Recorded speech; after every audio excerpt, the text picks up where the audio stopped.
Di mo na mababawing iniwan sakit sa mga salitang binitiwan mo.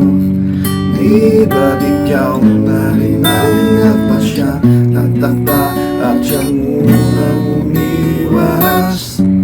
Bakit nga ba ako yung pinaasa?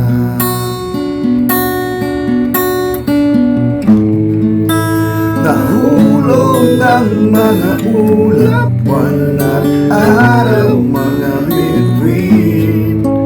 Dinugol at panahoy nasaan, panahoy nasaan? Di ba't sayang naman, ba't sayang naman?